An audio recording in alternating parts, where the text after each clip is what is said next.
بسم اللہ الرحمن الرحیم وفی من ہنا الی الشام واحدۃ رجعیۃ، اور انتی طارق من ہنا الی الشام کی صورت میں ایک طلاق رجعی واقع ہوگی. یعنی اگر کسی نے انتی طارق من ہنا الی الشام کہہ دیا تو اس صورت میں بھی ایک ہی طلاق واقع ہوگی، اور وہ بھی ایک طلاق رجعی واقع ہوگی. اور ایسا نہیں ہے کہ اگر اس نے ایک لمبے وقت کے ساتھ طلاق کو یہاں پر متصف کر دیا ہے کہ جو یہاں ہے کسی جگہ پر وہ دونوں ہوں گے، تو اس جگہ سے لے کر کے شام تک میں کچھ مسافت ہوگی، تو اس لمبے مسافت کی وجہ سے اگر اس نے طلاق دی ہے تو اس طلاق کے اندر شدت اس کی وجہ سے نہیں آئے گی. کیونکہ اگر طلاق ایک جگہ پڑ جاتی ہے تو وہ ہر جگہ پڑ جاتی ہے. ایسا نہیں ہے کہ ایک جگہ طلاق پڑے اور دوسری جگہ نہ پڑے، اور کچھ دور تک طلاق پڑے کچھ دیر تک پھر نہ پڑے. اس طرح ایسا نہیں ہوتا ہے. جب پڑے گی تو فوراً پڑ جائے گی، اور اگر ایک جگہ پڑ گئی تو ساری جگہوں میں پڑ گئی. اگر ایسا نہیں ہے کہ اگر ایک جگہ کسی نے طلاق دی تو پھر دوسری جگہ اگر گئے تو وہاں پہ طلاق وہ ختم ہو جاتی ہے. ایسا نہیں ہے. جب تک وہ رجعت نہ کر لے، اگر طلاق رجعی ہے تو جب تک رجعت نہ کر لے تب تک وہ طلاق باقی رہے گی. تو ایسا ہی ہے کہ یہ من ہنا الی الشام، اس میں کہنا اور نہ کہنا دونوں برابر ہے، کیونکہ طلاق جو ہے یہ من ہنا الی الشام کے جو طوالت ہے اس کا احتمال نہیں رکھتا ہے. اس کا احتمال جب نہیں رکھتا ہے تو اس کا کہنا یہاں پر لغو ہے، اور اس سے طلاق کے اندر کچھ فرق نہیں آئے گا. تو جس طرح سے انتی طالقن کی صورت میں ایک ہی طلاق رجعی پڑتی ہے، ویسے ہی انتی طالقن من ہنا الی الشام کی صورت میں بھی ایک طلاق رجعی پڑے گی. امام ظفر کہتے ہیں کہ ایسا نہیں ہے، بلکہ اس صورت میں ایک طلاق بائن پڑے گی، کیونکہ اس نے شام تک طلاق واقع کرنے کے لیے کہا ہے کہ انتی طالق من ہنا الی الشام. تو ایسی صورت میں اس کے ساتھ طوالت جو ہے وہ متصف ہے، اس کی وجہ سے اس میں تاکید آ جائے گی طلاق میں، اور جب تاکید آئے گی تو وہ رجعی نہیں رہ جائے گی بلکہ وہ بائن ہو جائے گی. اور ہمارے ہاں ایسا نہیں ہے، کیونکہ طلاق جو ہے وہ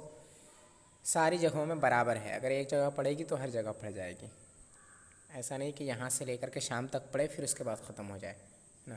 اگر یہاں پڑ گئی تو ہر جگہ پڑے گی. وَيُنَجَّزُ الطَّلَاقُ فِي مَكَّةَ أَوْ فِي مَكَّةَ فِي بِمَكَّةَ أَوْ فِي مَكَّةَ أَوْ فِي الدَّارِ إِذَا قَالَ أَنْتِ طَالِقٌ بِمَكَّةَ أَوْ فِي مَكَّةَ فَهُوَ تَنْجِيزٌ. اور طلاق تنجیزاً واقع ہوتی ہے بمکہ کی صورت میں، فی مکہ کی صورت میں، اور فی الدار کی صورت میں. اگر یہ کہا کہ انتی طالقن بمکہ یا انتی طالقن فی مکہ یا انتی طالقن فی الدار، ان ساری صورتوں میں طلاق فوراً واقع ہو جاتی ہے. ایسا نہیں ہے کہ مکہ میں جانے پر طلاق واقع ہو یا پھر گھر میں جانے پر طلاق واقع ہو. تنجیز کہتے ہیں فوراً واقع ہو جانا ہے. تنجیز اس کا جو مقابل آتا ہے وہ تعلیق آتا ہے. تعلیق کہتے ہیں کسی چیز کو کسی چیز پر معلق کر دینا، یعنی اگر پہلی چیز پائی گئی تو دوسری چیز پائی جائے گی، اس کو تعلیق کہتے ہیں. اور تنجیز کہتے ہیں جو کسی پر موقوف نہ ہو بلکہ فوراً وہ پا لی جائے. تو یہ تنجیز طلاق کا مطلب یہ ہے کہ جیسے ہی وہ بولے فوراً طلاق واقع ہو جائے، کسی چیز پر وہ طلاق ٹکی نہ رہے کہ جب وہ چیز پائی جائے گی تب وہ ہوگی طلاق. اور اس کا جو مخالف ہے وہ تعلیق ہے، کہ تعلیق میں شرط ہوتی ہے کہ جب ایسا ہوگا تب طلاق واقع ہوگی. تو اس میں جب پہلی چیز پائی جاتی ہے تب طلاق واقع ہوتی ہے. لیکن یہ اگر کسی نے انتی طالقن فی مکہ یا بمکہ یا فی الدار یہ کہا تو ایسی صورت میں طلاق تنجیزاً واقع ہوگی، یعنی فوراً طلاق واقع ہو جائے گی. اور ایسا اس وجہ سے ہے کیونکہ فی مکہ بمکہ یا فی الدار ان سب کا کہنا یہاں پر لغو ہو جائے گا. وہی وجہ ہے کہ طلاق جو ہے وہ اگر پڑتی ہے تو ساری جگہوں میں پڑتی ہے. ایسا نہیں ہے کہ آپ نے ایک جگہ کا نام لیا تو اس جگہ میں جا کر طلاق پڑے گی اور باقی جو جگہ ہے یا ابھی جس جگہ پر ہے وہاں پر طلاق نہیں پڑے گی. ایسا نہیں ہوتا ہے. ٹھیک ہے. تو جیسے ہی انتی طالقن کہا تو اس سے طلاق واقع ہو جائے گی. اور فی مکہ بمکہ فی الدار یہ سب لغو ہے. اذا قال انتی طالق بمکہ او فی مکہ فہو تنجیز، یعنی جب اس نے کہا انت طالقن بمکہ یا انت طالقن فی مکہ یا انت طالقن فی الدار، تو یہ تنجیز ہے، یعنی یہ طلاق کی تنجیز ہے، طلاق اس سے فوراً واقع ہوتی ہے، یہ طلاق کی تعلیق نہیں ہے۔ ایسا نہیں ہے کہ مکہ میں جانے پر طلاق واقع ہو یا گھر میں داخل ہونے پر طلاق واقع ہو، ایسا نہیں ہوگا۔ وعلق فی اذا دخلتی مکہ او فی دخولک الدار، اور اذا دخلتی مکہ اور فی دخولک الدار، ان دونوں صورتوں میں طلاق تعلیق ہوگی، معلق ہوگی۔ یعنی اگر یہ کہا انت طالقن اذا دخلتی مکہ یا پھر انت طالقن فی دخولک الدار، فی دخولک الدار، تو ایسی صورت میں جب یہ دونوں چیزیں پائی جائیں گی، دونوں میں سے کوئی ایک، یا تو دخول مکہ یا پھر دخول دار جب پایا جائے گا تب طلاق واقع ہوگی، کیونکہ اس صورت میں طلاق معلق ہو جائے گی دخول مکہ اور دخول دار پر۔ اگر یہ کہا انت طالقن اذا دخلتی مکہ، تو جب مکہ میں داخل ہوگی وہ عورت تب طلاق پڑے گی، اور اگر ایسے ہی کہا انت طالقن فی دخولک الدار یا اذا دخلتی الدار، تو ایسی صورت میں بھی جب گھر میں داخل ہوگی تب طلاق واقع ہوگی۔ ایسا اس وجہ سے ہے کیونکہ یہاں پر یہ شرط ہے، ٹھیک ہے، دخول دار اور دخول مکہ یہاں پر شرط بن گئے ہیں، اور شرط جو ہے اس کی وجہ سے طلاق جو ہے یا کوئی بھی چیز معلق ہو جاتی ہے تو یہاں پہ طلاق معلق ہو جائے گی۔ لیکن اس سے پہلے والی جو صورت تھی اس میں شرط نہیں تھی کوئی، مطلق اس میں یہ کہا تھا کہ تمہیں طلاق ہو اس جگہ میں، فلاں جگہ، تو ایسا نہیں ہوتا ہے کہ اس جگہ کسی جگہ کی طرف اضافت کر دیا جائے اور طلاق دے دی جائے تو اسی جگہ میں طلاق پڑے گی، باقی جگہوں میں طلاق نہیں پڑے گی، ایسا نہیں ہے، ٹھیک ہے۔ ہاں اگر شرط کے ساتھ معلق کر دی طلاق کو تو طلاق جو ہے وہ معلق ہو جاتی ہے، جب شرط پائی جائے گی تب طلاق پائی جائے گی۔ اور ان دونوں صورتوں کے اندر اذا دخلتی مکہ و فی دخولک الدار، دخولک الدار، ان دونوں صورتوں کے اندر یہ شرط ہے تو طلاق اب یہاں پر معلق ہو جائے گی، اور جب یہ دونوں چیزوں میں سے کوئی ایک چیز پائی جاتی ہے تو طلاق واقع ہو جائے گی۔ وَيَقَعُ عِنْدَ الْفَجْرِ فِي أَنْتِ طَالِقٌ غَدًا أَوْ فِي غَدٍ وَتَصِحُّ نِيَّةُ الْعَصْرِ فِي الثَّانِي فَقَط، اور فجر کے وقت طلاق واقع ہوگی انت طالقن غدن کی صورت میں یا انت طالقن فی غدن کی صورت میں، اور عصر کی نیت کرنا صرف دوسرے میں صحیح ہے۔ یعنی اگر بیوی سے کہا انت طالقن غدن تو طلاق صبح فجر کے وقت ہی واقع ہو جائے گی، اور اگر یہ کہا انت طالقن فی غدن تو ایسی صورت میں بھی اگر اس نے کچھ بھی نیت نہیں کی ہے کہ یا فجر کے وقت کی نیت کر لی ہے تو فجر کے وقت ہی طلاق واقع ہوگی، نیت کی ہو یا نہ کی ہو، دونوں ہی صورتوں میں اگر اس نے فجر کی نیت کر لی تو بھی فجر کے وقت واقع ہوگی، اور اگر کسی دوسرے جز کی نیت نہیں کی تو بھی فجر کے وقت ہی طلاق واقع ہوگی۔ اور جو دوسری صورت ہے انت طالقن فی غدن والی، اس صورت میں اگر اس نے عصر کی نیت کر لی یا کسی بھی دوسرے جز کی نیت کر لی، فجر کے علاوہ کسی اور وقت کی نیت کر لی، ٹھیک ہے، تو اسی وقت طلاق واقع ہوگی دوسری والی صورت میں۔ اور اگر پہلی والی صورت ہوئی تو ایسی صورت میں نیت کا وہاں پر فائدہ نہیں ہوگا۔ اگر اس نے یہ کہا انت طالقن غدن اور اس سے اس نے نیت کی عصر کی کہ عصر کے وقت طلاق واقع ہو، تو ایسی صورت میں ایسا نہیں ہوگا، بلکہ طلاق جو ہے وہ فجر کے وقت ہی پڑ جائے گی۔ ایسا کیوں ہے اس کی وجہ بیان کریں گے۔ فَإِنَّهُ إِذَا قَالَ أَنْتِ طَالِقٌ غَدًا يَقْتَضِي أَن تَكُونَ مَوْصُوفَةً بِالطَّلَاقِ فِي كُلِّ الْغَدِ، کیونکہ جب اس نے یہ کہا انت طالقن غدن تو انت طالقن غدن یہ تقاضا کرتا ہے اس بات کا کہ وہ طلاق کے ساتھ موصوف ہو، بیوی جو ہے وہ طلاق کے ساتھ موصوف ہو کل کے پورے حصے میں، آنے والا جو کل ہے اس کے ہر حصے میں بیوی طلاق سے موصوف ہو۔ فَيَقَعُ عِنْدَ الْفَجْرِ، تو فجر کے وقت طلاق واقع ہو جائے گی۔ اور وَلَا تَصِحُّ نِيَّةُ الْعَصْرِ كَمَا إِذَا قَالَ، اور عصر کی نیت کرنا یہ درست نہیں ہوگا جیسے کہ کہا، جب یہ کہے صُمْتُ السَّنَةَ يَدُلُّ عَلَىٰ أَنَّهُ صَامَ كُلَّهَا بخلاف صُمْتُ فِي السَّنَةِ، یہ ایسا ہی ہے جیسے کہ کوئی شخص یہ کہے کہ میں نے سال کا روزہ رکھا، تو یہ دلالت کرتا ہے اس بات پر کہ اس نے پورے سال کا روزہ رکھا، برخلاف اس کے کہ جب اس نے یہ کہا صُمْتُ فِي السَّنَةِ، میں نے سال میں روزہ رکھا۔ تو دونوں میں فرق کی وجہ یہ ہے کہ اگر جب اس نے انتی طالق غدن کہا تو انتی طالق غدن کا کہنا یہ دلالت کرتا ہے اس بات پر کہ جو فعل ہے یعنی طلاق جو ہے وہ جو غد ہے اس کے ہر حصے میں پایا جائے، ٹھیک ہے۔ جب ہر حصے میں پایا جائے گا تو جیسے ہی پہلا حصہ آئے گا طلاق فوراً واقع ہو جائے گی، وہ فعل فوراً پا لیا جائے گا، اور جب فعل ایک مرتبہ پا لیا گیا، طلاق دینا ایک مرتبہ موجود ہو گیا، تو اب جب تک وہ رجعت نہ کر لے تب تک کہ طلاق پڑی رہے گی۔ تو فجر ہوتے ہی اس کا یہ فعل پا لیا جائے گا اور طلاق واقع ہو جائے گی، اور وہ پھر جب طلاق جو ہے وہ کل کے ہر حصے میں طلاق کا ہونا پایا جاتا ہے، تو ہر حصے میں سے فجر کا وقت پہلا حصہ ہے، تو پہلے حصے میں جب طلاق واقع ہوگی تبھی کل کے ہر حصے میں طلاق پڑی رہے گی، ورنہ نہیں، کیونکہ اگر طلاق جو ہے فجر کے وقت والے حصے میں نہیں پڑی، اس کے بعد پڑی، تو کل کے ہر حصے میں طلاق نہیں پڑی، ٹھیک ہے۔ بیوی جو ہے وہ کل کے ہر حصے میں طلاق کے ساتھ متصف نہیں ہوئی، بلکہ جو فجر کا وقت تھا وہ اس سے نکل گیا، اور غدن جو ہے یہ چاہتا ہے کہ ہر حصے میں رہے، تو اسی وجہ سے فجر کے وقت ہی طلاق واقع ہوگی، اور جب ایک مرتبہ طلاق پڑ گئی تو اب جب تک رجعت نہ کرے تب تک وہ اس کے ساتھ متصف رہے گی۔ اگر اس نے نیت کر لی عصر کی یا کسی دوسرے وقت کی اس صورت میں انتی طالق غدن کہہ کر کے، تو ایسی صورت میں اس کا نیت کرنا یہ فائدہ نہیں دیتا ہے، کیونکہ نیت کا یہ احتمال ہی نہیں رکھتا ہے انتی طالق غدن، اس کے اندر کوئی احتمال ہی نہیں ہے کہ کل کے کس حصے میں طلاق واقع ہوگی، ٹھیک ہے۔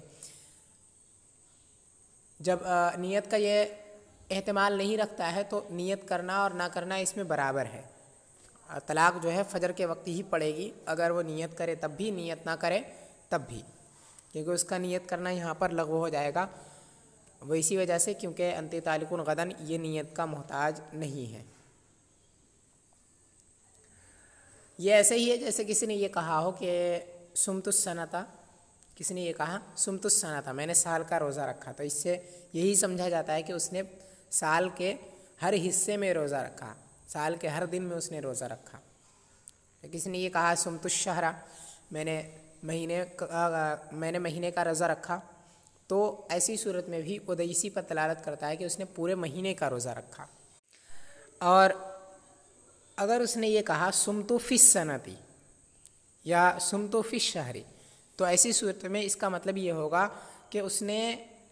سال کے یا مہینے کے کسی ایک حصے میں یا کچھ حصوں میں اس نے روزہ رکھا، پورے سال یا پورے مہینہ اس نے روزہ نہیں رکھا ہے، بلکہ کچھ وقت میں ہی رکھا، اور پورے مہینے یا پورے سال میں اس نے روزہ نہیں رکھا۔ تو ایسے ہی اس کے اندر بھی ہوگا، جب اس نے انتی طالق غدن کہا تو ایسی صورت میں اس کا مطلب یہ ہوا کہ بیوی جو ہے وہ طلاق والی ہے کل کے ہر حصے میں، ٹھیک ہے۔ تو جب ہر حصے میں ہے تو اگر اس نے نیت کر لی تو بھی اس سے کسی دوسرے وقت کی نیت کر لینا یہ اس میں درست نہیں ہوگا، اور وہ نیت جو ہے فائدہ نہیں دے گی وہاں پر، کیونکہ اس کا مطلب یہی ہے کہ وہ ہر حصے میں ہو۔ اب اگر اس نے کسی اور حصے کی نیت کر لی تو اسی حصے میں طلاق پڑے گی، ٹھیک ہے، اور اس سے پہلے کا جو حصہ ہوگا وہ غد سے نکل جائے گا، حالانکہ یہ وہاں پر درست نہیں ہے، بلکہ غدن یہاں پر یہی تقاضا کرتا ہے کہ ہر حصے میں طلاق واقع ہو،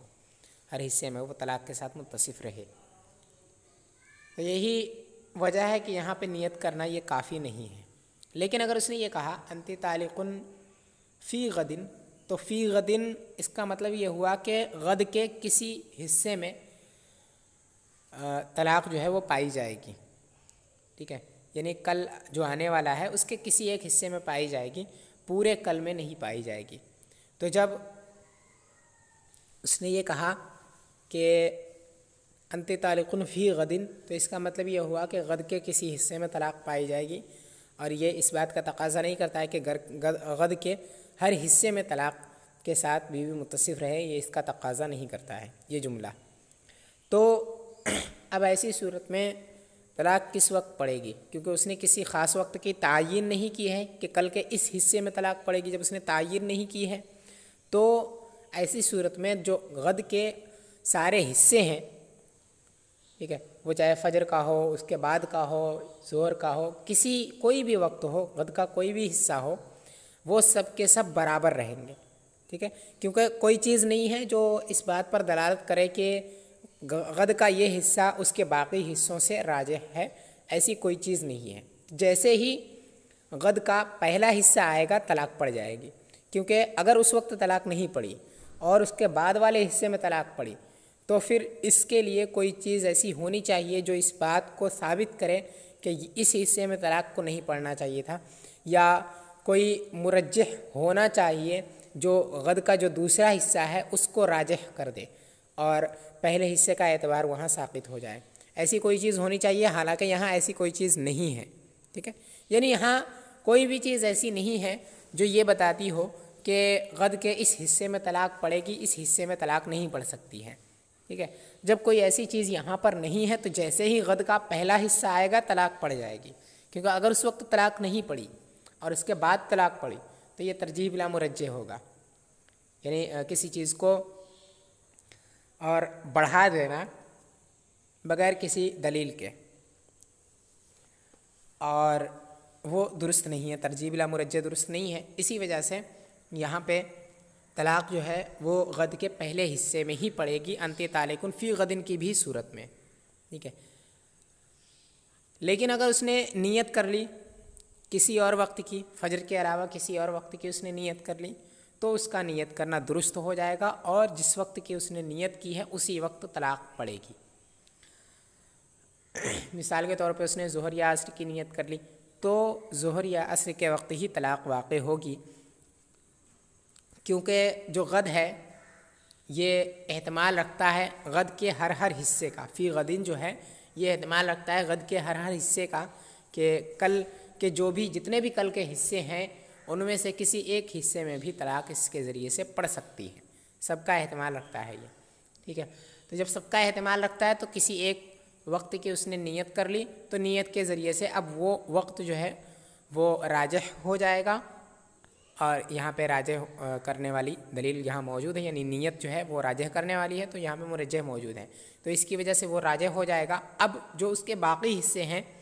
وہ مرجوح ہو جائیں گے اور ان کا اعتبار ساقط ہو جائے گا، کیونکہ یہ راجح ہو چکا ہے۔ تو اب جس وقت کی اس نے نیت کر لی ہے وہ وقت راجح ہو گیا اور اسی کا اعتبار اب ہوگا، اور اس وقت میں طلاق پڑ جائے گی۔ تو اب فی غدن کا جو معنی تھا وہ پا لیا گیا، ایسا نہیں ہے کہ غد کے ہر حصے میں طلاق پڑے تبھی فی غدن کا معنی متحقق ہوگا، ایسا نہیں ہے، کیونکہ فی غدن کا مطلب یہ ہوا کہ غد کے کسی ایک حصے میں، تو جس وقت کی اس نے نیت کر لی وہ حصہ بھی غد کا حصہ ہے تو اس وقت میں طلاق پڑ گئی، تو اب باقی ہر حصے میں یا دوسرے حصوں میں پڑھنے کی کوئی ضرورت نہیں ہے، طلاق دوسرے حصوں میں پڑے یہ ضروری نہیں ہے۔ تو یہ فرق ان دونوں کے اندر یہی ہے کہ انتی طالق غدن یہ اس بات کو چاہتا ہے کہ طلاق کے ساتھ بیوی متصف رہے غد کے ہر حصے میں، جب ہر حصے میں ہوگی تو یہاں نیت کرنا نہ کرنا برابر ہے، اور طلاق جو ہے وہ فجر کے وقت ہی پڑے گی، اس کے علاوہ کسی اور وقت میں نہیں پڑ سکتی، ورنہ اس کا معنی نہیں پایا جائے گا جو کہ ہر حصے میں طلاق کے ساتھ بیوی کا متصف ہونا ہے۔ اور انتی طالقن فی غدن کی صورت میں یہ تقاضا کرتا ہے کہ غد کے کسی ایک حصے میں طلاق واقع ہو جائے، اور اگر اس نے نیت کر لی تو جس کی نیت کی ہے اسی حصے میں واقع ہوگی، کیونکہ یہاں پہ جو فی غدن ہے وہ یہاں پر متعین ہو گیا، اور اگر اس نے نیت نہیں کی تو فجر کے وقت طلاق واقع ہوگی، کیونکہ غد کے سارے حصے نیت نہ کرنے کی صورت میں برابر ہیں، جب برابر ہیں تو ان میں سے جو پہلے آئے گا اس پر طلاق پڑ جائے گی۔ وفی قولہ انتی طالق فی غد یقتضی وقوع الطلاق فی جزء من الغد، اور شوہر کے قول انتی طالق فی غد کی صورت میں یہ قول تقاضا کرتا ہے طلاق کے واقع ہو جانے کا غد کے کسی ایک جز میں، ولیس جزء منہ اولا من الجزء الآخر، اور غد کا کوئی ایک جز دوسرے جز سے بہتر یا بڑھ کر نہیں ہے۔ تو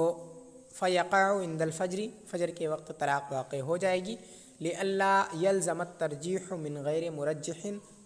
کیونکہ تاکہ ترجیح بلا مرجح لازم نہ آئے۔ فجر کے وقت ہی طلاق واقع ہوگی کیونکہ ترجیح بلا مرجح لازم نہ آئے۔ اگر کسی اور وقت میں طلاق پڑے گی تو ترجیح بلا مرجح لازم آئے گا۔ اما اذا نوى جزءا معینا تصح نیتہ، رہا یہ کہ اگر اس نے کسی ایک معین جز کی نیت کر لی تو اس کی نیت درست ہوگی اور اسی وقت میں طلاق پڑے گی، کیونکہ یہ مرجح یہاں پر پا لیا گیا، اس کی وجہ سے وہ وقت راجح ہو جائے گا۔ وعند اولہما فی اليوم غدا او غدا اليوم، اور دونوں میں سے پہلے کے وقت فی اليوم اليوم غدا اور غدا اليوم کی صورت میں، یعنی اگر انتی طالق اليوم غدا یا پھر انتی طالق غدا اليوم کہا ہے تو جن دونوں وقتوں میں سے جس کا ذکر پہلے ہے ان دونوں وقتوں میں سے اسی کے وقت پر طلاق واقع ہوگی، اسی کا اعتبار ہوگا۔ یعنی اگر یہ کہا انتی طالق اليوم غدا یا پھر انتی طالق غدا اليوم، تو ایسی صورت میں جس وقت کا ذکر پہلے کیا ہے اس وقت طلاق واقع ہوگی۔ کہتے ہیں ای ان قال انتی طالق اليوم غدا یقع فی اليوم و ان قال انتی طالق غدا اليوم یقع فی الغد، یعنی اگر اس نے یہ کہا انتی طالق اليوم غدا تو طلاق یوم میں واقع ہوگی، اور اگر کہا انتی طالق غدا اليوم تو طلاق غد میں واقع ہوگی۔ یعنی اگر دو وقت طلاق کے لیے اس نے ذکر کیے اور بغیر عطف کے، بغیر حرف عطف کے ذریعے سے اس نے طلاق کے لیے دو وقت بیان کیے، اور دونوں میں سے ایک وقت جو ہے وہ حال کا ہے اور دوسرا استقبال کا ہے، تو ایسی صورت میں جس وقت کا ذکر پہلے کیا ہے اس وقت طلاق واقع ہوگی اور بعد والے کا اعتبار نہیں ہوگا۔ اس وجہ سے کہ اگر اس نے یہ کہہ دیا انتی طالق اليوم غدا، تو اس وقت پہلے جس کا ذکر کیا ہے وہ حال ہے، وہ وقت حال کا ہے، تو اب اسی میں طلاق واقع ہوگی، اور یہاں پہ طلاق جو ہے وہ تنجیز ہو جائے گی یوم کی وجہ سے، یعنی یوم چونکہ آج کے دن پر دلالت کرتا ہے تو مانا ہوگا کہ آج طلاق ہو، تو آج طلاق ہو تو اس کے ساتھ فوری طور پر طلاق واقع ہو جائے گی، اور آج کے ساتھ طلاق کا واقع ہونا یہ فوری طور پر متعلق ہو جائے گا، ٹھیک ہے۔ اور جو اس کے بعد غد ہے، تو اب غد کے ساتھ اگر طلاق واقع کی جائے آج کے دن میں، یعنی اگر یہ کہا جائے کہ کل طلاق ہو تو یہ تعلیق ہوتی ہے، ٹھیک ہے، یعنی جب کل آئے گا تب طلاق واقع ہوگی، یہ معلق کرنا ہے۔ اور اگر یہ کہا جائے کہ آج تجھے طلاق ہو تو یہ تعلیق نہیں ہے بلکہ تنجیز ہے، یعنی فوراً طلاق واقع ہوگی آج۔ تو جب فوری طور پر طلاق کا واقع ہونا یہ یوم کے ساتھ متعلق ہو چکا ہے تو اس کے بعد جو غد آئے گا اس کا کوئی اعتبار نہیں ہوگا، کیونکہ غد یہ چاہتا ہے کہ طلاق کی تنجیز ہو اور یوم طلاق کی تعلیق ہو، ٹھیک ہے، اور یوم کے ساتھ طلاق کا تنجیز ہونا یہ ثابت ہو چکا پہلے ہی، کیونکہ اس کا ذکر پہلے کیا گیا ہے تو پہلے اس کا حکم ثابت ہو چکا۔ اب غدن یہ چاہتا ہے کہ طلاق کی تعلیق ہو، تو اس کے چاہنے سے اب وہ حکم نہیں بدلے گا جو یوم کی وجہ سے ثابت ہو چکا ہے، لہٰذا اس کا کوئی اعتبار نہیں ہوگا۔ اور اگر یہ کہا انتی طالق غدن اليوم، یعنی پہلے جو وقت ذکر کیا وہ استقبال کا ہے اور بعد میں جو ذکر کیا وہ حال کا ہے، تو چونکہ استقبال کا ذکر پہلے ہوا ہے لہٰذا اس کا حکم پہلے ثابت ہوگا، اور اس کے ساتھ طلاق کا واقع ہونا معلق ہو جائے گا، یعنی جب غد آئے گا تو طلاق واقع ہوگی، اس کے ساتھ طلاق کا واقع ہونا یہ معلق ہو جائے گا اور طلاق کی تعلیق اس کی وجہ سے ثابت ہو جائے گی۔ اب جو الیوم ہے یہ چاہتا ہے کہ طلاق کی تنجیز ہو، اور تعلیق طلاق کی ثابت ہو چکی ہے، لہٰذا اب اس کا کچھ اعتبار نہیں ہوگا الیوم کا، کیونکہ تعلیق اور تنجیز ان دونوں میں سے کوئی ایک بھی دوسرے کو بدل نہیں سکتا ہے، ٹھیک ہے، دونوں ایک دوسرے کے مقابل اور ضد ہیں، دونوں میں سے کسی کی وجہ سے بھی کسی کا حکم نہیں بدل سکتا ہے، دونوں برابر ہیں اور ایک دوسرے پر دونوں میں قوت اور ضعف نہیں ہے، اس کی وجہ سے جو پہلے ذکر کیا گیا ہے اس کا حکم لگ جائے گا،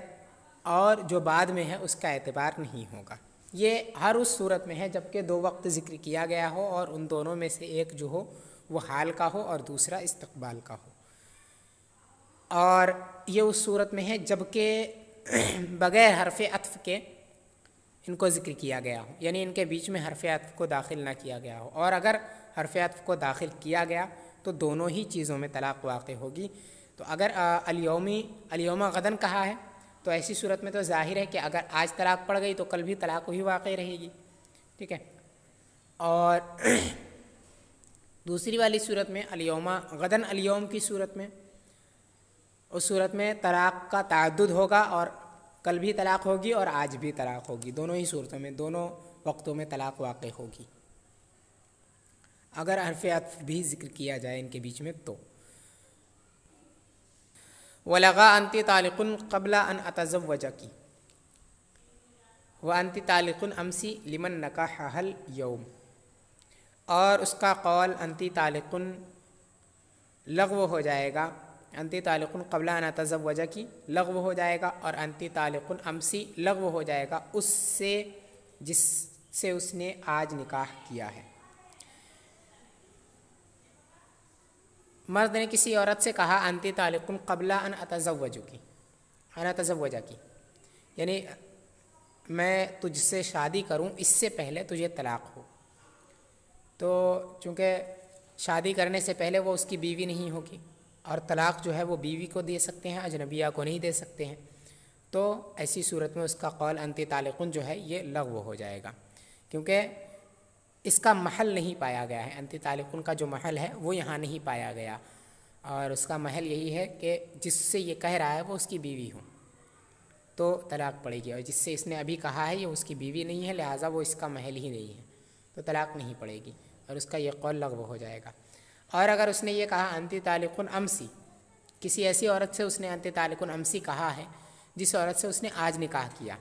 انتی طالقن امسی کا مطلب گزرے ہوئے کل میں تجھ پر طلاق واقع ہو، تو اگر اس نے اس بیوی سے جس سے اس نے آج نکاح کیا ہے اس نے یہ کہا اس سے کہ تجھے کل طلاق واقع ہو، گزرے ہوئے کل میں تجھے گزرے ہوئے کل میں طلاق واقع ہو، یہ کہا، اور اس نے نکاح اس سے آج کیا ہے، تو چونکہ گزرے ہوئے کل میں وہ اس کی بیوی نہیں تھی لہٰذا طلاق واقع نہیں ہوگی، اور یہ جو ہے اس کا قول لغو ہو جائے گا، دونوں ہی صورتوں میں اس کا قول لغو ہو جائے گا۔ وَيَقَعُ الْآنَ فِي مَنْ نَكَحَ قَبْلَ أَمْسِ،